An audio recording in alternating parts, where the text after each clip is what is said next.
الحمد لله رب العالمين والعاقبة للمتقين والصلاة والسلام على سيد الأنبياء والمرسلين وعلى آله وأصحابه ومن تبعهم بإحسان إلى يوم الدين. اللهم صل على روح محمد في الأرواح، وصل على جسد محمد في الأجساد، وصل على قبر محمد في القبور. رب اشرح لي صدري ويسر لي أمري واحلل عقدة من لساني يفقهوا قولي.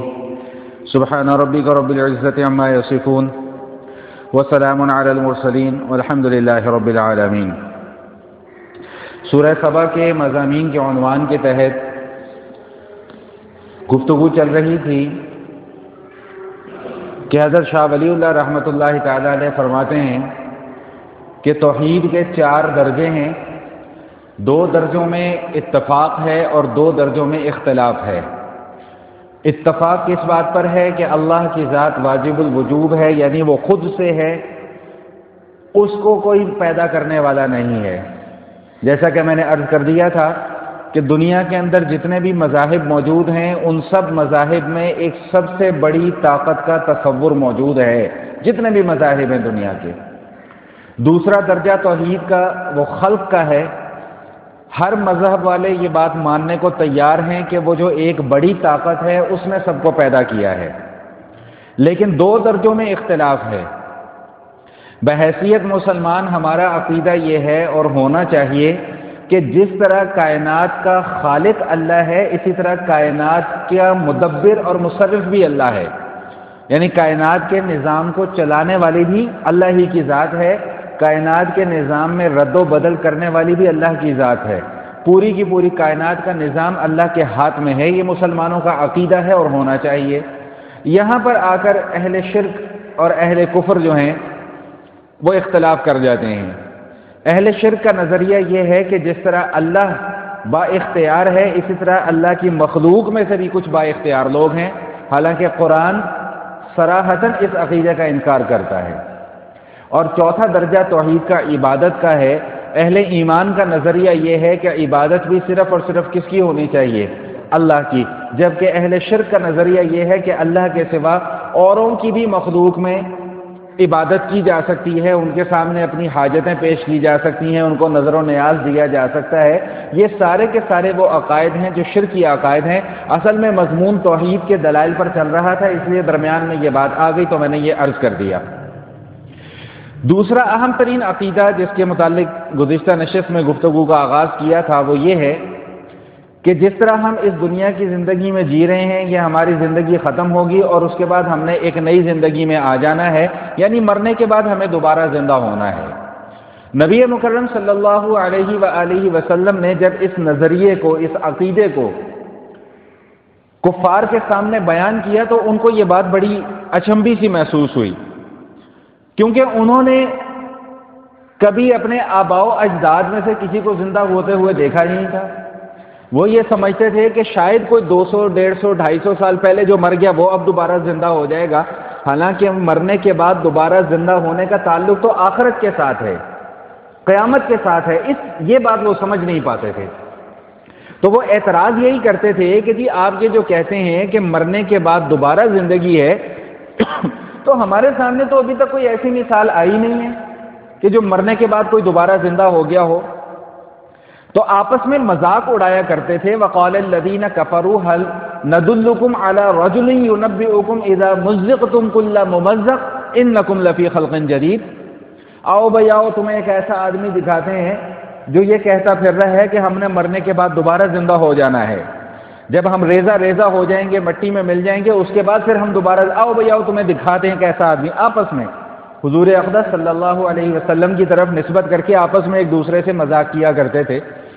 اچھا، اچانک ایک ذہن میں بات یہ آئی ہے کہ اس بات پر ان کا ایمان تھا کہ ہم نے مرنا ہے، اور اس بات پر بھی ایمان تھا کہ مرنے کے بعد ہم نے ریزہ بھی، یعنی ہمارے اس وجود کی کوئی حیثیت باقی نہیں رہنی. تو اتنی باتوں پر تو اعتقاد بھی تھا اور ایمان بھی تھا، لیکن ان کو یہ بات سمجھ میں نہیں آتی تھی کہ جب ہم ریزہ ہو جائیں گے تو پھر ہم دوبارہ کیسے زندہ ہوں گے. یہ بات سمجھ میں نہیں آتی تھی کہ ہمیں جس نے سب سے پہلی مرتبہ پیدا کیا وہ ہمیں دوسری مرتبہ بھی پیدا کر سکتا ہے. تو آپس میں مذاق اڑایا کرتے تھے کہ آؤ بھائی آؤ، تمہیں ایک ایسا آدمی دکھاتے ہیں جو یہ کہہ رہا ہے کہ یُنَبِّئُکُم اذا مزقتم کل ممزق انکم لفی خلق جدید، کہ جب تم مٹی میں مل جاؤ گے، ریزہ ریزہ ہو جاؤ گے، تمہارا کوئی وجود باقی نہیں رہے گا، تو انکم لفی خلق جدید، پھر تمہیں ایک نئی زندگی دی جائے گی، پھر تمہیں ایک نیا وجود دیا جائے گا۔ یہ آپس میں مذاق اڑایا کرتے تھے۔ افترا علی اللہ کذبا ام بہ جنہ، نعوذ باللہ من ذلک، یہ قرآن ان کی بات کو نقل کر رہا ہے کہ افترا علی اللہ کذبا، یعنی حضور اقدس صلی اللہ علیہ وآلہ وسلم کی طرف نسبت کرتے ہوئے وہ یہ بات کہہ رہے ہیں کہ یا تو یہ بندہ اللہ پر جھوٹ باندھ رہا ہے، یا ام بہ جنہ، یا ان کی عقل ٹھکانے پر نہیں ہے۔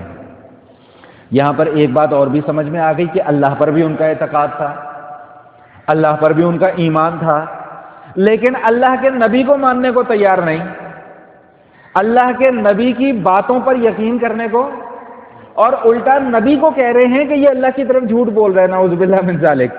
یعنی ایسے مت مارے ہوئے لوگ کہ جس کی کوئی انتہا نہیں، کہ اللہ کو مان رہے ہیں کہ ہاں بھائی اللہ ہے، لیکن اللہ نے جس نبی کو نبی بنا کر بھیجا اس نبی کو نہیں تسلیم کر رہے، کہہ رہے ہیں کہ یہ نبی اللہ کی طرف سے جھوٹی باتیں بتا رہا ہے، میں نعوذ باللہ۔ ام بہ جنہ، یا پھر یہ ہے کہ اس نبی کی عقل جو ہے وہ اپنے ٹھکانے پر نہیں، یہ جو شخص نبوت کا دعویٰ کر رہا ہے اس کی عقل شاید اپنے ٹھکانے پر نہیں ہے، العیاذ باللہ ثم العیاذ باللہ۔ یہ ان کی بات قرآن نقل کر رہا ہے۔ تو اللہ پاک اس کا جواب بڑے آسان اور سادے سے لفظوں میں دیتے ہیں، میں اس کا خلاصہ اور مفہوم آپ کے سامنے پیش کر دوں کہ ان کم عقلوں کو یہ بات سمجھ میں نہیں آتی کہ ہم اگر چاہتے تو ان کو زمین کے اندر دھنسا دیتے۔ ان کم عقلوں کو یہ بات سمجھ میں نہیں آتی کہ یہ بغیر ستون کا جو آسمان ٹھہرا ہوا ہے، اگر ہم چاہیں تو یہ پورا کا پورا آسمان ان پر گرا دیں، یا آسمان کا کوئی ٹکڑا ان کے اوپر گرا دیں۔ ان کم عقلوں کو یہ بات کیوں سمجھ میں نہیں آتی؟ جب ساری باتیں تم تسلیم کر رہے ہو تو نبی کو نبی ماننے میں اور نبی کی باتوں کو ماننے میں تمہیں کیا آر محسوس ہوتی ہے، کیا تکلیف ہوتی ہے؟ تو فرمایا کہ ان فی ذلک لآیۃ لکل عبد منیب، بھائی یہ جو باتیں ہم بیان کرتے ہیں یہ تو ان لوگوں کو ان نشانیوں سے اور ان باتوں سے فائدہ حاصل ہوتا ہے جو اللہ کی طرف رجوع کرنا چاہتے ہیں، جس نے پہلے سے ہی اپنا یہ نظریہ بنا لیا ہو، اپنی یہ سوچ اور فکر کا محور اس کا یہ ہو کہ بھئی میں نے کسی کی بات کو ماننا ہی نہیں ہے، تو اس کے سامنے آپ لاکھ دلائل پیش کرتے ہیں۔ ہمارے پاس اکثر لوگ آتے ہیں، سوالات پوچھتے ہیں، ہم الحمدللہ اپنی حیثیت کے مطابق اپنی کم علمی کو بھی مد نظر رکھتے ہوئے ان کے سوالوں کے جواب دے دیتے ہیں۔ تو اکثر لوگ یہ کہتے ہیں جی ہم آپ کے جواب سے مطمئن نہیں ہوئے، تو میں ان کو کہا کرتا ہوں کہ بھئی آپ کو مطمئن کرنا میری ذمہ داری، آپ نے سوال پوچھا میں نے جواب دے دیا، سوال کا جواب دینا ہماری ذمہ داری ہے، آپ کو مطمئن کرنا ہماری ذمہ داری۔ بھئی آپ کی اپنی طبیعت ہے، آپ کا اپنا مزاج ہے، ہو سکتا ہے آپ اس جواب سے نامطمئن ہو، تو میری اب اس میں کیا جو ہے وہ کم علمی ہے یا کم عقلی ہے، یا میری اس میں کیا کم مائگی ہے کہ میں آپ کو مطمئن نہیں کر پا رہا۔ تو اللہ تعالیٰ بھی اسی بات کی طرف اشارہ فرما رہے ہیں کہ ان فی ذالک لآیہ، بھئی یہ جتنی باتیں ہم بیان کرتے ہیں ان سب میں نشانیاں موجود ہیں، لیکن ان نشانیوں سے فائدہ کون اٹھاتا ہے؟ لکل عبد منیب، ہر وہ شخص ان نشانیوں سے فائدہ اٹھاتا ہے جو اللہ تعالیٰ کی طرف رجوع کرنا چاہتا ہو۔ جو اللہ کی طرف رجوع کرنا ہی نہیں چاہتا تو وہ پھر ابو جہل بنتا ہے، وہ پھر ابو لہب بنتا ہے، کہ ان کے علم میں سب کچھ تھا، ان کے دماغ میں بھی سب کچھ تھا، ان کی آنکھیں بھی سب کچھ دیکھ رہی ہیں، لیکن ضد اور عناد اور بغض کا ایسا پردہ ان کے دلوں پر پڑ چکا ہوا تھا کہ وہ کسی بھی بات کو حقیقت تسلیم کرنے کو تیار نہیں تھے۔ تو اب کوئی نہیں مانتا تو اس کی ذمہ داری نہ نبی کے اوپر ہے نہ اللہ کے اوپر ہے، بھائی وہ تو اس کا اپنا مسئلہ ہے۔ اللہ نے تو کھول کھول کر ہر چیز بیان کر دی، نبی نے تو واضح طور پہ ہر بات کو بیان کر دیا، اب اس کے بعد کوئی تسلیم کرتا ہے کرے، کوئی نہیں تسلیم کرتا اس کی مرضی ہے۔ تو میرا خیال ہے کہ یہاں تک کی گفتگو سمجھ میں آ گئی ہوگی۔ سورہ سبا کے پہلے رکوع کے اندر ان مضامین کو بیان کیا گیا۔ اب آ جائیے دوسرے رکوع کی طرف، اور بالکل اس کے عکس مضمون ہے۔ جیسا کہ میں نے عرض کیا تھا کہ سورہ سبا کا آغاز ہوتا ہے اللہ تعالیٰ کی حمد و ثنا کے ساتھ، الحمدللہ الذی لہ ما فی السماوات وما فی الارض ولہ الحمد فی الآخرہ۔ بھئی دنیا میں بھی اللہ کی حمد ہے اور آخرت میں بھی اللہ کی حمد ہے، اور حمد کا اعلیٰ ترین معیار کیا ہے کہ ہم اس بات کو ہر حیثیت سے تسلیم کر لیں کہ کائنات میں جو کچھ تھا، جو کچھ ہے، جو کچھ ہوگا وہ سب اللہ کی ملکیت ہے، سب اللہ کی بادشاہت ہے، سب جگہ اللہ کی قدرت ہے، سب جگہ اللہ کی بادشاہت ہے، سب جگہ اللہ کی قہاریت ہے، جباریت ہے، اس کی ملوکیت ہے، اس کی بادشاہت ہے، اس کا حکم ہے، کائنات کے ذرے ذرے پر اس کا حکم ہے۔ یہ ہے تعریف کا ایک اعلیٰ ترین معیار اور ایک کھلا اور وسیع مفہوم کہ بھئی یہ اللہ کی حمد ہے اور یہ اللہ کی ثنا ہے۔ اب اللہ تعالیٰ جب کوئی قرآن کا اسلوب ہم ابھی تک پڑھتے آ رہے ہیں کہ جب اللہ کوئی مسئلہ بیان فرماتے ہیں تو اس مسئلے کی مثال بھی بیان فرماتے ہیں، تو یہاں پہ مثال کے طور پہ مثال دینے کے لیے اللہ تعالیٰ نے دو شخصیات کا انتخاب فرمایا، ایک سیدنا داؤد علیہ الصلاۃ والسلام اور ایک ان کے بیٹے سیدنا سلیمان علیہ الصلاۃ والسلام۔ یہ دونوں اللہ کے برگزیدہ بندے بھی ہیں، اللہ کے پیغمبر بھی ہیں، اور اللہ تعالیٰ نے پیغمبری اور خلافت کے علاوہ ان کو اور بہت ساری نعمتیں عطا فرمائی تھیں، جن کا تذکرہ انشاءاللہ میں مختصر انداز میں آپ کے سامنے کرنے کی کوشش کرتا ہوں۔ سب سے پہلی بات جو اللہ تعالیٰ یہاں پر ارشاد فرما رہے ہیں، فرمایا کہ وَلَقَدْ آتَيْنَا دَاوُودَ زَبُورًا، وَلَقَدْ آتَيْنَا دَاوُودَ مِنَّا فَضْلًا، کہ ہم نے داؤد علیہ الصلاۃ والسلام کو خاص اپنی طرف سے فضل عطا فرمایا۔ فضل سے مراد نبوت، شریعت، خلافت۔ یہاں پہ ایک لفظ کے اوپر غور کیجئے کہ اللہ پاک ارشاد فرما رہے ہیں کہ منا، ہم نے عطا فرمایا، تو یہ مسئلہ واضح ہو گیا کہ کوئی شخص اپنی مرضی سے نبوت کے منصب پر فائز، بولیں بھائی، نہیں ہو سکتا۔ اپنی چاہت سے کوئی نبی نہیں بن سکتا، اپنی خوشی سے کوئی نبوت کے منصب پر نہیں بیٹھ سکتا۔ تو وَلَقَدْ آتَيْنَا دَاوُودَ مِنَّا فَضْلًا، اللہ کہہ رہے ہیں ہم نے ان کو فضل عطا فرمایا، اور وہ اللہ کا فضل کیا تھا کہ وہ صاحب شریعت تھے، صاحب کتاب تھے۔ اور داؤد علیہ الصلاۃ والسلام پر جو کتاب نازل ہوئی سب جانتے ہیں کہ اس کتاب کا کیا نام تھا بھائی؟ زبور۔ وَآتَيْنَا دَاوُودَ زَبُورًا، اللہ ارشاد فرما رہے کہ ہم نے داؤد علیہ الصلاۃ والسلام کو زبور عطا فرمائی۔ زبور کا معنی ہوتا ہے لکھی ہوئی چیز، صحیفہ، لکھی ہوئی چیز۔ دو باتیں ہو گئیں۔ تیسری بات یہاں پر یہ سمجھ لیں کہ جو زبور تھی یہ ایک صحیفہ تھا، چھوٹی کتاب تھی، اور اس میں اللہ تعالیٰ کی حمد و ثنا تھی۔ اس کے علاوہ جو اللہ تعالیٰ نے داؤد علیہ الصلاۃ والسلام کو خصوصیت عطا فرمائی تھی، وہ یہ خصوصیت عطا فرمائی تھی کہ اللہ تعالیٰ نے ان کو نہایت خوبصورت آواز سے نوازا تھا۔ اس پر میں بعد میں آتا ہوں۔ حضور اقدس صلی اللہ علیہ وآلہ وسلم ارشاد فرماتے ہیں کہ سیدنا داؤد علیہ الصلاۃ والسلام اللہ کے نبی تو تھے ہی تھے، صاحب شریعت بھی تھے، صاحب کتاب بھی تھے، لیکن اس کے باوجود اس وقت کے زمانے کے لوگوں میں سب سے زیادہ عبادت گزار بھی تھے۔ صوم داؤدی بہت مشہور ہے کہ نبی مکرم صلی اللہ علیہ وسلم نے بھی صوم داؤدی کو پسند فرمایا۔ اب صوم داؤدی کیا ہے کہ سیدنا داؤد علیہ الصلاۃ والسلام کا روزہ رکھنے کا طریقہ یہ ہوتا تھا سال بھر کہ ایک دن روزہ رکھا کرتے تھے اور ایک دن روزہ نہیں رکھا کرتے تھے، اس کو صوم داؤدی کہتے ہیں۔ اگر یہ توفیق کسی کو نصیب ہو جائے تو بڑی بات ہے۔ لیکن یہاں پر ایک بات ہمیشہ کے لیے ذہن نشین فرما لیجئے گا کہ کبھی بھی اپنے آپ پر اپنی طرف سے کوئی پابندی مسلط نہ کریں، کبھی بھی، اس بات کو ہمیشہ یاد رکھیے گا، کبھی بھی۔ مثال کے طور پہ ہمارے لیے شریعت نے بہت آسان کیا ہوا ہے کہ بھئی ہر نماز کے ساتھ اللہ پاک نے نفل رکھے ہوئے ہیں تقریباً، جیسے ظہر سے پہلے 4 سنتیں ہیں، یہ غیر موقدہ ہیں، نفل ہیں، کوئی پڑھے گا تو ثواب ہے، نہیں پڑھے گا تو کوئی گناہ نہیں ہے۔ مغرب کی نماز کے بعد 2 سنتیں ہیں اور اس کے بعد پھر 2 نفل ہیں۔ آپ بس ان سنتوں اور کم از کم دن میں 2 رکعت نماز نفل کا اہتمام کر لیں، بس۔ خود سے اپنے اوپر یہ پابندی نہ لگائیں کہ جی میں تو روزانہ 100 رکعت نماز نفل پڑھا کروں گا۔ 1 دن کر لیں گے، 2 دن کر لیں گے، 4 دن کر لیں گے، 5ویں دن۔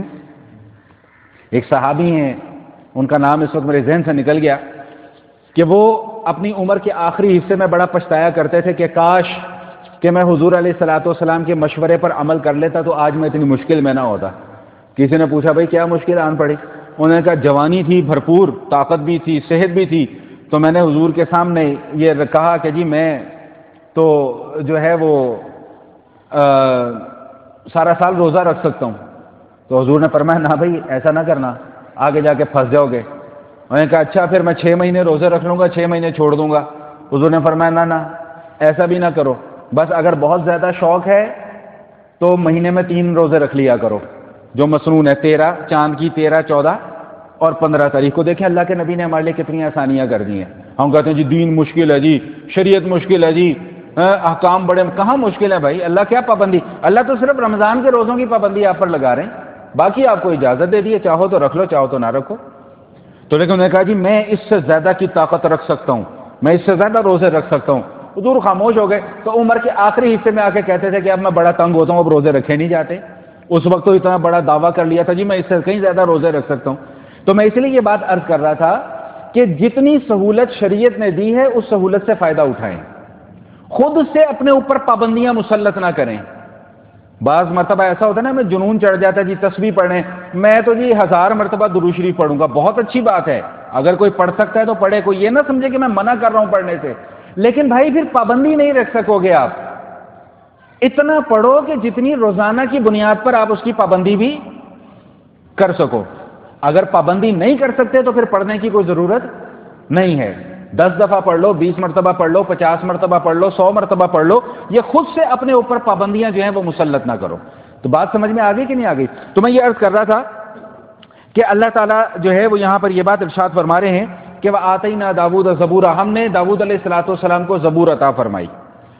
اور زبور عطا فرمانے کے ساتھ ساتھ اللہ پاک ان کی توصیف بھی فرما رہے ہیں، نبی علیہ السلام نے بھی ان کی تعریف بیان فرمائی ہے کہ داؤد علیہ السلام اپنے زمانے کے نیک ترین لوگوں میں ان کا شمار کیا جاتا تھا، تلاوت کیا کرتے تھے زبور کی، اور تلاوت میں ان کی ایک خصوصیت اور ان کا ایک معجزہ یہ تھا کہ اللہ تعالیٰ نے ان کو ایک نہایت خوبصورت آواز سے نوازا تھا، اور آواز سے جب یہ تلاوت کیا کرتے تھے تو اللہ کی طرف سے حکم تھا یا جبال اوبی معہ والطیر، کہ اے پہاڑوں اور اے پرندوں، جب داؤد علیہ السلام زبور کی تلاوت کیا کریں تو تم بھی ان کے ساتھ ان کی تلاوت میں شامل ہو جایا کرو۔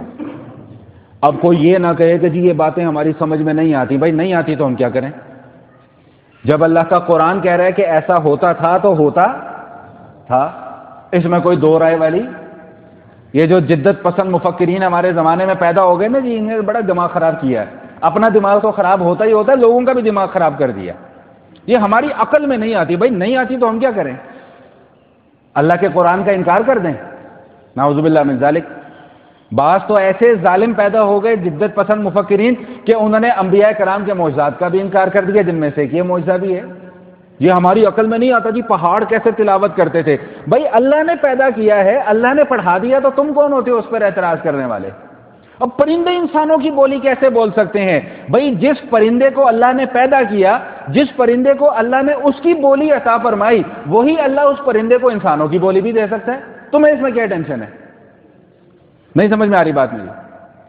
سلیمان علیہ السلام کے متعلق ابھی آگے تذکرہ آئے گا، ہم پیچھے پڑھ کر آئے ہیں کہ سلیمان علیہ السلام پرندوں کی بولیاں سمجھ بھی لیتے تھے اور بول بھی لیتے تھے۔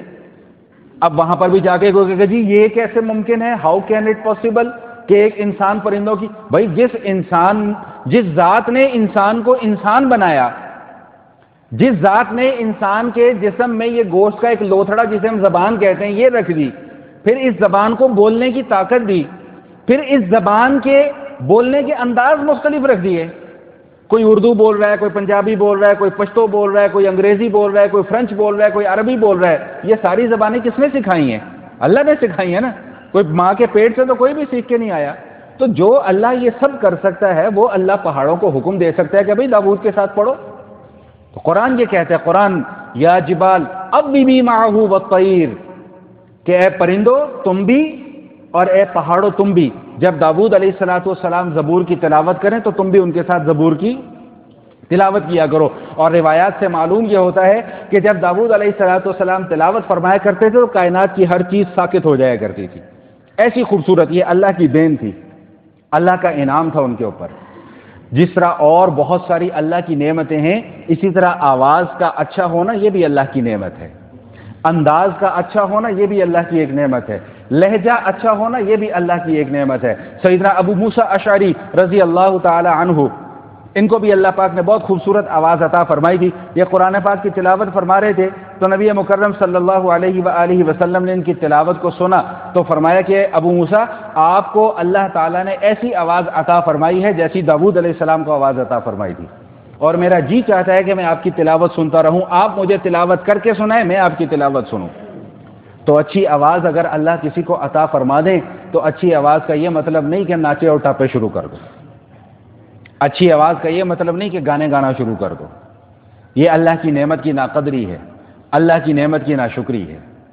اچھی آواز اگر اللہ پاک نے کسی کو عطا فرمائی ہے تو اس اچھی آواز کا اچھی جگہ پر استعمال کرے، اس اچھی آواز کو صحیح مصرف میں استعمال کرے۔ صحیح مصرف کیا ہے؟ اللہ کی حمد و ثنا پڑھے، قرآن کریم کی تلاوت کرے۔ چلیں اب ایک بات درمیان میں آ گئی، وقت بھی تھوڑا رہ گیا، آج پھر اسی کے اوپر تھوڑی سی بات کر لیتے ہیں۔ یہ اچھی آواز کے اوپر جب بات چل رہی ہے تو آج کل ہمارے ایک سلسلہ چل پڑا ہے، میں ان کو کہا کرتا ہوں ڈسکو نعت خوان۔ ایک تو ڈسکو گانے والے ہوتے ہیں نا جی، اب ہمارے معاشرے میں ڈسکو نعت خوان پیدا ہو گئے۔ وہ جب تک ان کے اوپر پہلی بات تو وہ نوٹ نچھاور نہ ہو تب تک وہ نعت پڑھنے کو تیار نہیں، اور جب نعت پڑھنے کو تیار ہو بھی جاتے ہیں تو پھر وہ پورے ڈھول ڈھمکے اور میوزک کے ساتھ نعت چل رہی ہے۔ الامان حفیظ ثم العیاذ باللہ، کہ خدا کا خوف ہمارے اندر سے بالکل ختم ہو چکا ہے۔ معذرت کے ساتھ ایک جملہ عرض کر دوں، اتنے بڑے مجرم وہ نہیں ہیں جتنے بڑے مجرم ان کو بلانے والے ہوتے ہیں۔ ہم خود شے دیتے ہیں، یہ فقیر آتے ہیں نا، فقیر اگر سب ایک دفعہ ایکا کر لیں کہ بھئی ہم نے ان پروفیشنل فقیروں کو کچھ نہیں دینا، تو 4 دن بعد یہ فقیر مانگتے ہوئے نظر نہیں آئیں گے، جب ان کو پتا ہوگا کہ یار ہمیں کہیں سے کچھ ملنا ہی نہیں ہے۔ ایسی بات ہے نا، تو پھر وہ کیوں اس کاروبار کو اپنائیں گے، اس پیشے کو اپنائیں گے؟ جب ہم خود ان کی جیبیں بھر رہے ہوتے ہیں تو ان کو پتہ ہے یار چلو ہم نکلیں گے، ہماری دیہڑی تو لگ ہی جانی ہے۔ ایسی بات ہے۔ تو ان پیشہ ور نعت خوروں، نعت خواں بھی نہیں کہنا چاہیے، نعت خوروں سے جب تک ہم خود پیچھا نہیں چھڑائیں گے انہوں نے ہمارا پیچھا نہیں چھوڑنا۔ یہ کیا بدماشی ہے کہ گانے کی طرز کے اوپر نعتیں پڑھی جا رہی ہیں، ڈھول ڈھمکے کے ساتھ نعتیں پڑھی جا رہی ہیں۔ اللہ کے نبی صلی اللہ علیہ وآلہ وسلم تو فرما رہے ہیں کہ مجھے آلات موسیقی توڑنے کے لیے بھیجا گیا ہے، اور ہم انہی آلات موسیقی کو استعمال کرتے ہوئے کیا کر رہے ہیں جی؟ ہم حضور کی نعت پڑھ رہے ہیں جی، ہم بڑے عاشق رسول ہیں، لا حول ولا قوت الا باللہ۔ ایسے جا کے لتر پڑیں گے نا آگ کے آخرت میں جا کے کہ لگ پتا جائے گا، اس وقت پھر سارا عشق رسول یاد آئے گا کہ کیا عشق رسول ہوتا ہے۔ یہ عشق رسول ہے کہ اللہ کے نبی جس کام سے منع فرما رہے ہیں ہم اسی کام کو کر رہے ہیں، اور دعویٰ کیا کر رہے ہیں جی ہمیں عاشق رسول ہے، لا حول ولا قوت الا باللہ۔ اور خدا کا خوف کرو یار، عقل کو ہاتھ مارو تھوڑا سا، جان چھوڑ دو مسلمانوں کی۔ کب تک یہ دین کو پیشہ بنا کے پھرتے رہو گے؟ کب تک دین کو بیچتے رہو گے؟ تو اچھی آواز اگر اللہ پاک نے عطا فرما دی ہے تو اچھی آواز کو اچھی جگہ پر استعمال کریں، اچھی آواز کو اس کے صحیح مصرف میں استعمال کریں، قرآن کریم کی تلاوت میں استعمال کریں، جائز حمد و ثنا میں استعمال کریں، جائز نعت خوانی میں استعمال کریں، جیسے کہ داؤد علیہ السلام کو اللہ پاک نے خوبصورت آواز عطا فرمائی تھی۔ تو یہ خوبصورت آواز سے جب تلاوت کیا کرتے تھے تو پہاڑ بھی ان کے ساتھ مگن ہو جایا کرتے تھے اور پرندے بھی ان کے ساتھ مگن ہو جایا کرتے تھے۔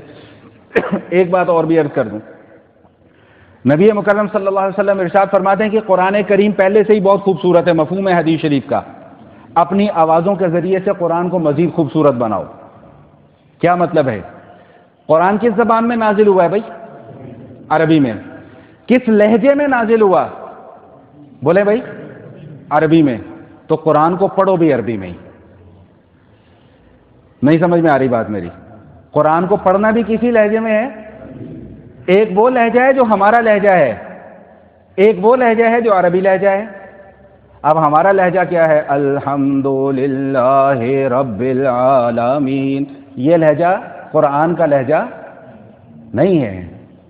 قرآن کا کیا لہجہ ہے؟ الحمدللہ رب العالمین الرحمن الرحیم، یہ قرآن کا لہجہ ہے۔ ہم محنت نہیں کرتے قرآن سیکھنے کے لیے. ہماری محنت قرآن سیکھنے کے لیے کیا ہے؟ وہ کرائے کا 2 ٹکے کا مولوی آئے گا 500 روپے میں دین کو بیچنے والا, مسجدوں میں بیٹھ کر 500 روپے میں دین کو بیچنے والا وہ کرائے کا مولوی, وہ آئے گا, وہ 5 منٹ بچوں کو پڑھائے گا, چلا جائے گا. ہم کہتے ہیں لو جی ہمارے بچوں نے قوری صوب سے قرآن پڑھ لیا. اللہ ذرا ان بچوں سے بیٹھ کے سنو تو صحیح ان کو آتا کیا ہے. سمجھ میں آ رہی بات کہ نہیں آ رہی؟